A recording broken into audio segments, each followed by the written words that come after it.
आते हुए दिखाई देंगे। ओके। अगला सवाल है सर आदित्य शर्मा का। वो पूछते हैं डायनामेटिक टेक्नोलॉजी एट 600, नहीं एक second, Dynamatic technology at the rate 6800 and E2E network at the rate 250, at what level can I buy more? देखिए डायनामेटिक टेक आप देखेंगे इनका रेवेन्यू अमेरिका से भी आता है, सो कहीं ना कहीं मुझे लगता है कि स्टॉक कमिंग डेज में यहाँ से आपको 15,000 15,000 भी एंड अबव भी आते हुए दिखाई देंगे। It will take at least 2 to 3 quarters, आपको 2 से 3 क्वार्टर का रिजल्ट देखना पड़ेगा। और जो अमेरिका के साथ प्रॉब्लम था इंडिया का, सो कहीं ना कहीं मुझे लग नहीं रहा है कि कमिंग डेज में वो अगेन वैसा वाला सिचुएशन होने वाला है। सो कहीं ना कहीं अगर आप थोड़ा टाइम देंगे तो स्टॉक आपको 15,000 तक मूव आते हुए दिखाई देंगे। रही बात बाई कहाँ पे करना है, मुझे लगता है कि फिर से अगर 8,500 के आसपास से लेके 9,000 के आसपास एटलीस्ट करेंट जोन से 1,800 से 2,000 पॉइंट का करेक्शन मुझे डायनामेटिक टेक्नोलॉजीज पे चाहिए। अगर वो आता है तो डेफिनेटली मैं बाई करने के लिए रेडी हूँ, लेकिन उससे पहले बाई करना जल्दबाजी हो सकता है। E2E नेटवर्क हम सबको पता है कि जैसे कि बजट हुआ था और बजट के बाद जिस तरीके से डेटा सेंटर एक थीम को लेके जी बातचीत हुआ है, जी सर। बहुत बढ़िया है। और मुझे लगता है कि अब देखेंगे जो अनाउंसमेंट हुआ था कि 2047 तक जो टैक्स हॉलीडेज है वो फॉरेन कंपनीज को दिया जा रहा था। हम्म अगर बाहर का कोई कंपनी इंडिया में आके कोई डेटा सेंटर इंफ्रा में काम करता है तो उनको हम्म टैक्स नहीं लगेंगे। अब वो लोग तो यहाँ पे आके काम कर नहीं पाएंगे, उनको हम्म टाइप करना पड़ेगा जो लोकल्स कंपनीज है उन लोगों के साथ। तो हम्म कहीं ना कहीं उनमें से एक स्टॉक है E2E नेटवर्क। एंड जब से बजट आया है उसके बाद लगातार एक हायर हाई फॉर्मेशन बन के रखा है, और रिसेंटली कॉर्पोरेट एक्शन के बाद स्प्लिट भी हुआ था स्टॉक। 425 का भी प्राइस चल रहा है। मैं समझ पा रहा हूँ कि एक all time high on the way, बहुत जल्दी स्टॉक में आपको 600 एंड अबव प्राइस आते हुए दिखाई देंगे। ओके। अगला सवाल लेते हैं। अगला सवाल है पिंटू कुमार का। वो पूछते हैं जय भारत मारुति, उनकी बाय कॉल है 161 पर और बंधन बैंक उन्होंने ले रखा है 215 पर। इसका क्या टारगेट होगा? Please tell me whether to average और नॉट। देखिए जय भारत मारुति 165 के लेवल पे है, you should book your profit immediately, क्योंकि इसका नेचर पहले भी हम लोगों ने देखा है, ब्रेकआउट जब भी होता है उसके बाद सस्टेन नहीं हो पाता है। तो मुझे लगता है कि जो डेड कैट बाउंस था ये यहाँ पे आ गया। ये ब्रेकआउट जो है फेक आउट हो सकता है आपके लिए।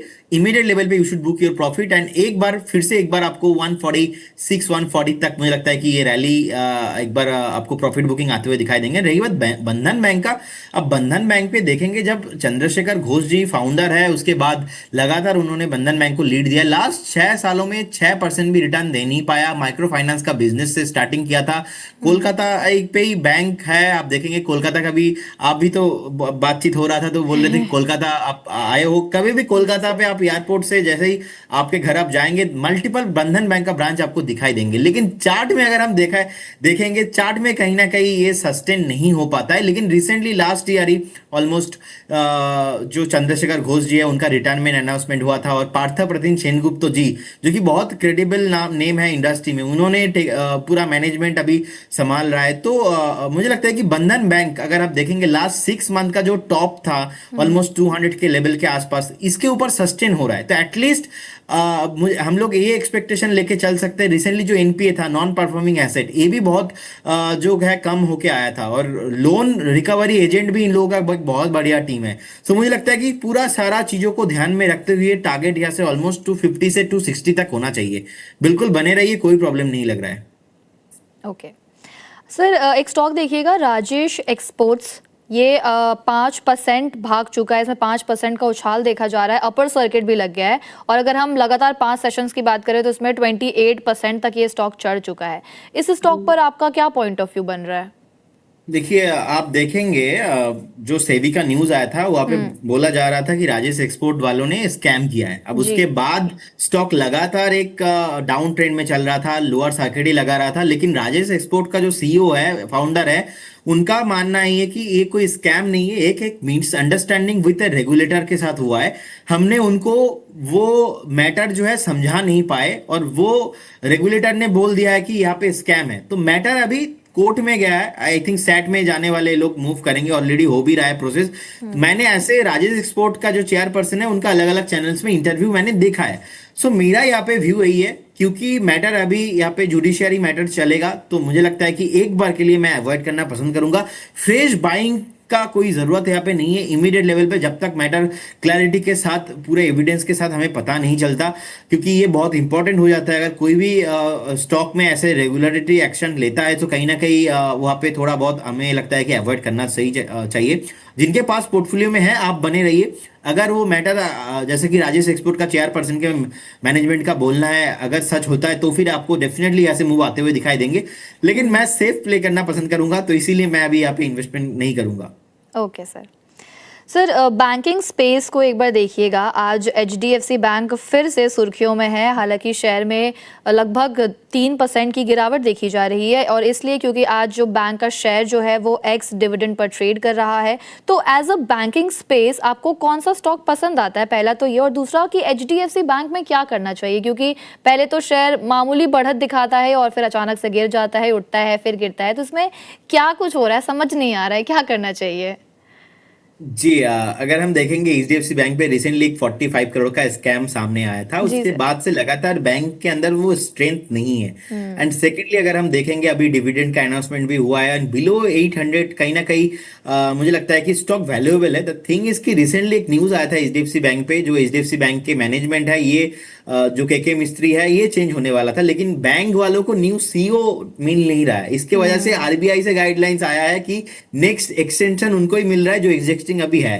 तो नेक्स्ट 3 महीने में मुझे लगता है कि न्यू मैनेजमेंट अगर यहाँ पे आता है वो देखना पड़ेगा, उसके बाद जाके यहाँ पे कुछ मूव बनेगा। अब द थिंग इज कि मैं हमेशा बोलता हूँ कि अगर आप मार्केट में इन्वेस्टमेंट करते हो और अगर आप बैंकिंग में रहना चाहते हो तो जरूरत नहीं कि ऑल टाइम आपको जो नंबर वन है, जो प्राइवेट में नंबर वन जो पीएसयू में है यहाँ पे फोकस करना चाहिए। क्योंकि मेरा ऐसा बिलीव है जो शाहरुख खान जो सलमान खान बन चुका है वो वहां पे आपको अभी रिटर्न नहीं मिलेंगे। जो नेक्स्ट फ्यूचर में शाहरुख खान बनने वाला है, जो नेक्स्ट सलमान खान बनने वाला है, यहाँ पे फोकस करना चाहिए। जी। क्योंकि आप वहां पे पैसा इन्वेस्ट करेंगे तो आपका रिटर्न जो आरओआई है वो चांसेस बहुत हाई रहेगा, लेकिन आप शाहरुख खान को भी पकड़ नहीं पाएंगे। तो एचडीएफसी बैंक, एसबीआई, ये जो है ना इंडस्ट्री के अभी ये लोग ही शाहरुख खान सलमान खान है। तो अगर आपने पूछा कि कौन सा बैंक लेना चाहिए, हाँ जी। मुझे फेडरल बैंक का स्ट्रक्चर बहुत बढ़िया लगता है एंड फेडरल बैंक का चार्ट अगर आप देखेंगे तो कहीं ना कहीं मुझे लगता है कि इंटरेस्टिंग है। यहाँ से भी वैल्यू जोन के आसपास चल रहा है, 322 के लेवल पे प्राइस चल रहा है। इजीली आपको करेंट जोन से 20-25% का अपसाइड मैं एक्सपेक्ट करके चल रहा हूँ। 390 400 ऑन द वे। एक स्टॉप लॉस मैं यहाँ पे 296 के लेवल पे मेंटेन करना चाहूंगा। ओके सर, आपने बोला कि अगला शाहरुख खान और सलमान खान वाली बात जो आपने बोली, उसी से एक सवाल है कि आपको क्या लगता है कौन सा स्टॉक है अगला जो शाहरुख खान और सलमान खान बन सकता है। मैं ये नहीं बोल रही हूँ कि बना हुआ है या कुछ भी, बनने का पोटेंशियल कौन से स्टॉक में आपको नजर आ रहा है। जी देखिए एक तो स्टॉक है वो है बेसिकली KWIL। लास्ट वीक भी मैंने जी डिस्कशन किया था जी और सर। 36-37 के आसपास अभी प्राइस चल रहा है। एंड ये स्टॉक आप ध्यान में रखिए, मुझे लगता है कि एक बार 48-50 तक पॉसिबिलिटीज है। अनदर स्टॉक है वो है basically star health. Star health का चार्ट मुझे अच्छा लग रहा है। ओवरऑल हेल्थ हेल्थ अगर आप देखेंगे हम लोग डेली बात कर रहे हैं और ऑब्वियसली पैसों के लिए पैसा सब लोग इन्वेस्ट कर रहे हैं, लोगों को राय दे रहे हैं। आप जॉब कर रहे हो, मैं जॉब कर रहा हूँ, सो कहीं ना कहीं वेल्थ तो ऑब्वियसली है ही, लेकिन हेल्थ मेंटेन करना बहुत इंपॉर्टेंट हो जाता है और हेल्थ इंश्योरेंस नहीं लेंगे तो कैसे चलेगा काम। तो उसके साथ साथ स्टार हेल्थ का चार्ट आप देखिए, यहाँ पे ब्रेकआउट आके रखा है। मुझे लगता है कि यहाँ से 25 से 30% का मूव स्टार हेल्थ में देखने को मिलेगा, क्योंकि बहुत साल अंडर परफॉर्म किया है इंटर। आप देखेंगे लाइफ एंड हेल्थ इंश्योरेंस वाले जितने भी कंपनीज है इसमें से स्टार हेल्थ अच्छा लग रहा है। एक स्टॉप लॉस यहाँ पे 515 का अगर आप 515 के लेवल के आसपास मेंटेन करते हो तो इजीली आपको मोटा मोटा मुझे लगता है कि 650 उसके बाद 700 तक मूव आते हुए दिखाई देंगे। ओके तो सर ये मैं मान लूँ ना कि ये दो स्टॉक्स आपके आज के पिक्स में शामिल हैं। हाँ ये दो स्टॉक आप मान के चलिए, और बाकी अगर मुझे कुछ भी याद आता है तो डेफिनेटली आई आप विल बता शेयर विद। दीजिएगा। ओके सर, अगला सवाल एचएफसीएल को लेकर के आया है। एचएफसीएल में आज हम काफ़ी अच्छा मोमेंटम देख रहे हैं। ये स्टॉक जो है वो एक मंथ मतलब एक महीने में 50% ऊपर चढ़ चुका है। एक साल की अगर हम बात करें तो 164% अप है। इस स्टॉक में क्या करना चाहिए, होल्ड करना चाहिए, खरीदने की सलाह है आपकी, या फिर बेच देना चाहिए। रिया जी यहाँ पे भी ना सेम चीज हो गया है कि particular stock already Shahrukh Khan बन चुका है। अब द प्रॉब्लम इज आप देखेंगे 80 से स्टार्ट हुआ था, 89 एंड ऑलमोस्ट 75 से जी भागते भागते 209 पे आ गया है। मैं समझ पा रहा हूँ कि इतना रैली होने के बाद you should definitely book your profit. उतना लालची नहीं होना चाहिए एंड प्रॉफिट बुक करके निकल जाना चाहिए, क्योंकि क्या है ना, अभी 5% का अपर सर्किट में है। अगर बाई चांस ऐसे सेलिंग प्रेशर आता है तो स्टॉक उल्टा 5% का डाउन सर्किट में चला जाएगा। तब आप रोने लगेंगे, आप सोचो, इन्वेस्टर बोलेंगे सर अभी हम लोग यहाँ से जो है एग्जिट कर नहीं पा रहे। तो इसीलिए मुझे लगता है कि अगर कोई भी चीज शॉर्ट टाइम में इतना गेन देता है तो मुझे लगता है कि वहाँ से मैं इतना नॉइस पे बिलीव नहीं करता। मैं थोड़ा शांत आदमी हूँ एंड मुझे लगता है कि थोड़ा आप ऐसे कुछ स्टॉक्स में फोकस कीजिए जहाँ पे थोड़ा नेचुरली धीमे धीमे ग्रो करेगा। स्लो एंड ग्रो बेटर है, लेकिन इतना रैली एक बार के लिए प्रॉफिट बुकिंग रिकमेंडेड रहेगा। ओके। अगला सवाल है रोहित जैन का। वो पूछते हैं कि please suggest target on Asian Paints at 2765 और टाटा पावर में क्या करना चाहिए मुझे।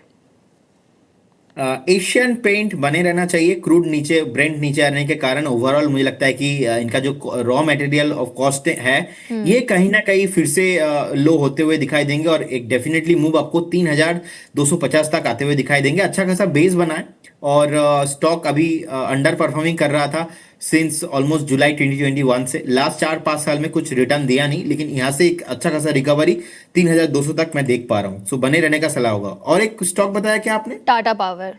टाटा पावर। टाटा पावर का नेचर थोड़ा स्लो है एंड आप देखेंगे 385 के आसपास का एक स्टॉप लॉस आप मेंटेन करके रखिए। रिसेंटली 410 के ऊपर ब्रेकआउट के बाद टाटा पावर ने 460 का टॉप भी बनाया। अभी 401 के आसपास का चल रहा है प्राइस। बने रहना चाहिए, फ्रेश भी बाय करके हम जा सकते हैं बिकॉज ऑफ थोड़ा स्लो मूव करता है। इस वजह से अगर आपका व्यू थोड़ा 1 से 1.5 साल ही है तभी आप आइए। 480 का टारगेट रहेगा। करेंट जोन से 20% का अपसाइड देख पा रहा हूँ। 385 का रहेगा स्टॉप लॉस।